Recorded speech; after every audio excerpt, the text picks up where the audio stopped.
All right, lesson 15, the last lesson for this part of the topic, because the topic is split into two parts. Polynomials is the section we're in. We're finishing this up with the remainder theorem. 15.1, notice and wonder. You can write down whatever you notice, whatever you wonder. It's not going to be wrong because it is your opinion. A couple things you could notice is, why are you adding 0? Why are you adding 2? Or you could wonder, whichever. What's this 10 represent? What does 82 represent? What's 66 represent? They all equal the same thing. Those are just a few things you could do. You don't have to do any of those. You could do more than those. 15.2, you are solving for this u right here. I know it's kind of hard to see with all the other variables of the x's. You're going to hear Lacey whine a few times. So when it's a factor, it means there's not going to be a remainder. An example I like to use is if I have 2 cookies and 2 people eating said cookies, each person gets 1 cookie. That's a factor. There are no cookies left over after that. So we have been working on solving these zeros. The shortcut is to just switch the sign. But if I solve x minus 2 equal to 0 and I add 2 to both sides, I get that x equals 2. So what I'm going to do is replace each and every one of these x's with 2. Because when I plug in the 0, which is another word for 0 is my x-intercept, as the input, I'm going to get 0 for the output. So I can set this equal to 0 to help me solve. I'm going through, you can put this and then these 3 into the calculator. You cannot put u into the calculator though. For the sake of this video, I am going to do it like step by step by step, but you can definitely shortcut that. So 2 to the 4th is 16, 2 cubed is 8, and I definitely prefer putting my u behind. You don't have to. Plus 24 times 4 is going to be 96. Minus 32 times 2 is 64. And 16 equals 0. Now I cannot do anything with this negative 8u yet, but I can combine these 4 parts. So what I'm going to do is I'm going to actually switch the negative 8u and put my 16 here so you can see what I'm combining. You can, I should say for most of these, you can skip these steps if you feel confident that you are not going to mess up something. And then when you combine these in the calculator, let's see what we get. So we have 16 plus 96 minus 64 plus another 16 gives me 64. And it is a positive 64. Now this is a really good review for solving. You always do the opposite, and what you do to one side you have to do to the other. So this cancels, leaving you with negative 8u. 0 minus 64 is just negative 64. Divide both sides by what's in front of your u, because this is multiplication and you want to separate it. You get 8.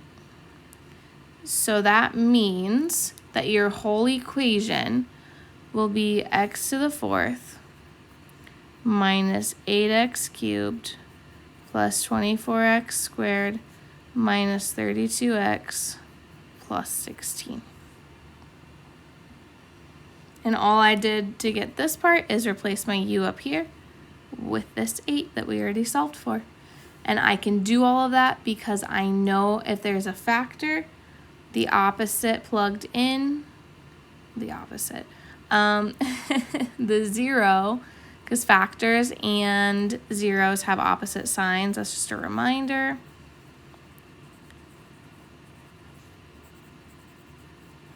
And this is my ADHD kicking in, where I don't remember what I was in the middle of saying.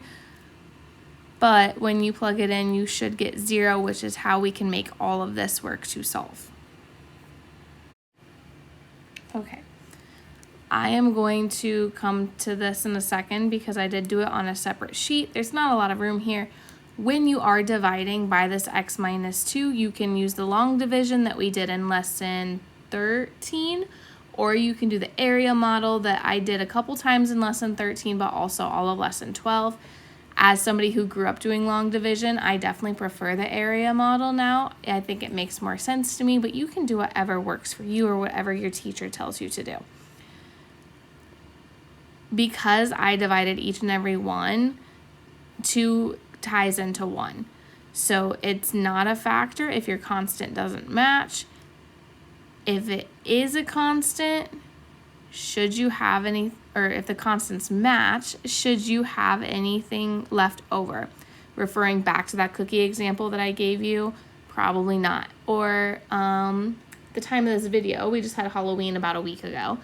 If you went trick-or-treating and you have a whole bunch of candy, like 30 pieces, and you eat 1 piece a day for 30 days, well, that works out perfectly. After 30 days, you're not going to have any candy left over. There's no remainder. So if it's a factor, no remainder. Okay, so here are the ones I did. I spaced them out a little farther than I probably should have. I'm going to try to reduce the glare here. So for a of x, 6x squared minus 7x minus 5. The issue with this, I did mess up my highlighting, but you can tell it's not the same color because I got -10 when I wanted a -5. So I put my 6x squared here. I have 1x, I need 2, so I'm missing 1. I had to do my 6. 6 times -2 is -12, but I need -7, so I had to add this 5. The constant is a really good way to double check to see if it's a factor. You can technically do that with any of them because the order that you work through doesn't matter as long as they're matching up. But I like using my constant because I'm like, oh yeah, 5, 10, nope, doesn't match, not a factor. For B, they do end up matching. So the star, yes, it's a factor. And I suppose I should have said this a little sooner, but if you want to pause and like double check now that you've seen a no factor and a factor, go ahead and do that. C is not a factor because we end up with -100 instead of 5. D is a factor because we end up with our +14 that we wanted in both spots. I have to flip over. Again, I spaced it a little weird. F and E are longer, and if you are using this area model, remember whatever your degree is, so your highest exponent is how many boxes you're going to have across. Or technically, if you want to do a vertical box instead of horizontal like I do, then it's going to be how many are up and down. There are going to be more steps. You don't have to write all of these out. I just do to kind of show you, even with the color coding, how it's happening. It does line up perfectly. F does not because I want 70 and I get 254. I try to double check and sometimes triple check my work, but there's always a chance I make a mistake. So if you notice a mistake, please try to correct it to the best of your ability. It's a really good lesson to check over someone else's work. Okay. So if it's not a factor, one of the examples I use is the constant doesn't match. You could also say there's a remainder, so that doesn't work. If you use something other than the constant to check, you can use that as an example as well. The remainder is going to be different for every single problem that it wasn't. So if you wanted -70, but you got 254, well, you went over, so you'd have to account for that and address that. So you'd put in the difference of the numbers as your remainder. Listing the remainders for each when divided by x minus 2, well, I've been kind of hinting at this for you. It should be 0. Because the constants match, you didn't go over or under at all, so it's going to be 0. The same thing with this. This is saying f of 2 equals 0. You are going to see it in this function notation.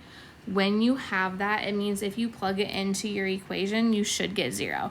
So I'm going to go back to one of the smaller ones, B. We said B is 3x squared plus 15x minus 42, and that is a factor. So if we plug into, we should get 0. So this is 4. So 12 plus 30 minus 42. This is 42 minus 42, which does give us 0. And this is a really good way to double check your work, whether it's checking to make sure you divided by the right thing or checking to make sure. Because if your constants don't match, so like in C, our constants didn't match, it could be because I messed up something in the middle, or it could genuinely be because it's not a factor. So that's why you double, triple check your work. And then if it still doesn't line up, you can probably assume it's not going to be a factor. And then you can go ahead and do this process with D and E, but they should also get 0 because they are factors. Okay, so let's look at these practice problems. This is written in function notation, and it is not as daunting as it might look. When we want to rewrite as a product of linear factors, this linear means that we are going to have like parenthesis x plus or minus something, another parenthesis x plus or minus something, and then we're going to have one more because it's degree 3.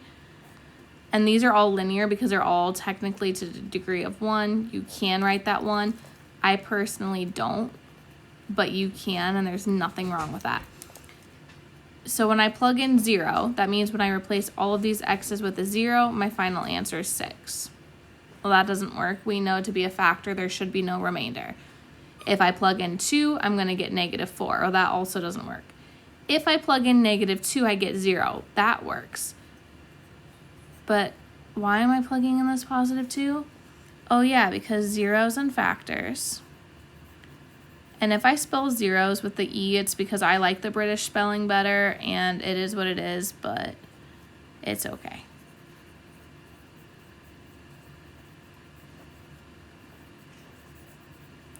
So I have x plus 2 because of this. This is a positive 3 when I plug in to get 0, so it's going to be minus 3. When I plug in a negative 1, I get 8. I don't quite want that. But when I plug in a positive 1, I get 0, so I'm going to go ahead and subtract that. When I multiply all 3 of these out, I should get this as a final answer. If I plug in the opposites, like it said, I'll get 0, so we know that those are factors, and this is the product of linear factors right here. Very similar to 15.3, I believe it is what it was. If you pause it right here, because I did forget to say that for 15.3, you can try to divide these to see if x minus 4 is a factor. You have 5 different ones.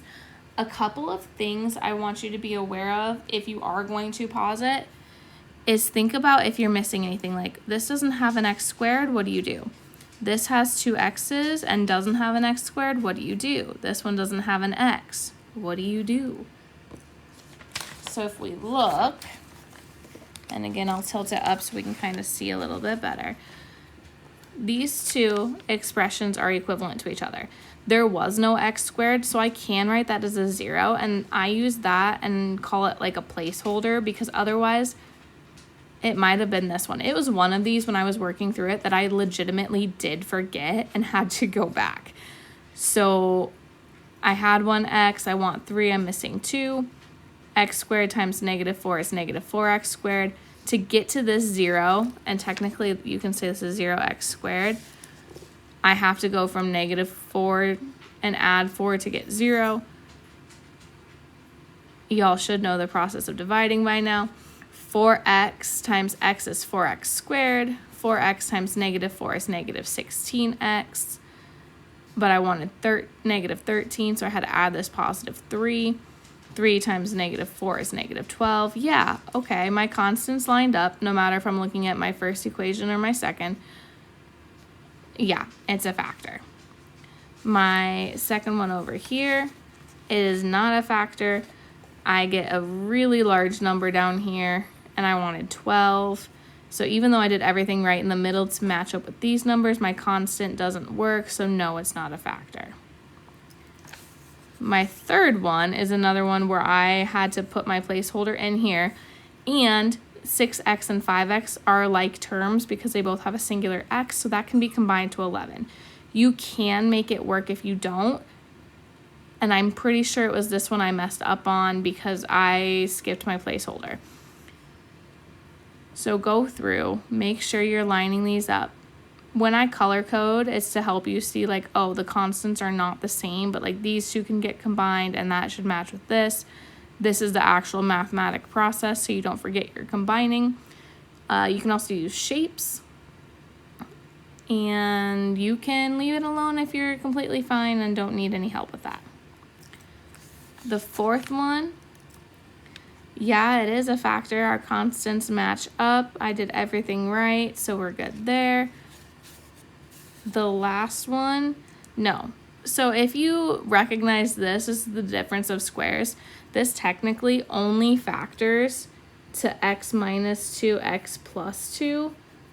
Because 4 is a perfect square, if you multiplied those out, you would get that 0x as your middle term. So when I saw that, I knew it right away, but I still wanted to show you why it doesn't work because there is no constant there. So they ask you which ones. That would be A. I forgot to write my letters when I wrote it on a different sheet. And D, and not B, C, or E because those didn't work. Again, I can double check. So if I plug in f of 4, I should get 0. And I will get 0 for A and D. But for B, C, and E, I would not. And that's another really good way. If you don't want to figure out the difference between your constants, you can plug in this 4 to the equation, and whatever answer you get will just be your remainder. And I prefer that rather than having to figure out if I'm adding or subtracting. So let's do the nice one as an example. So if I plug in 4 here, I get 4 squared minus 4. So it gives me 16 minus 4, which is 12. That's my remainder. My remainder is 12. If I were to write that in function notation, I would have f of 4 equals 12. There's my remainder right there. Okay, for question 3, writing a polynomial function with degree 3 that has p of 7 equals 0, that means one of your factors at least has to be x minus 7. Other than that, you need like 2 more, whether you want them all to be the same. It could be as simple as x minus 7 cubed. You could fill in these 2 random. As long as there's 3, you're fine. If you want to go instead of factored form and do standard form, you can multiply whatever you had out, as long as x minus 7 is ones you multiplied. But it's an infinite possibility of whatever numbers you fill in. Positive, negative, if there's a coefficient in front of x, anything like that. For the fourth one, this is another part of the remainder that we just talked about. When you plug in -5, because zeros and factors have opposite signs, I'm actually going to be looking at this one. So I got 40. So p of -5 equals 40. And I can double check that. If I plug in -5 to this, and I have -5 cubed plus 7 times -5 squared minus 20 times -5 minus 110. Okay, we get -125 plus 25 times 7 is 175 plus 100 minus 110. I was doing this in my head. Give me a second to calculate this so I don't mess it up. -125 plus 175 plus 100 minus 110 does give us 40. So yes, when you do long division, whatever you get here is your remainder. If you use the area model, as much as I love the area model, it will not tell you exactly what your remainder is, but plugging it in will. So there are pros and cons to whichever style you want to do. If you want to do both, great. And then B, I'm going to draw my arrow the other way, it goes to this one. P of 5 is when x is -5. We can repeat this process with a +5, or we can just look at our remainder right here and say that P of 5 equals 90. So what the remainder theorem is really wanting to emphasize is where you're seeing your remainder and however you're dividing. If it is a factor, your remainder should be 0. And one more thing to think about is this function notation. So this is your input. this is your output. If your input is a factor, your output will be 0. And that's all for the remainder theorem.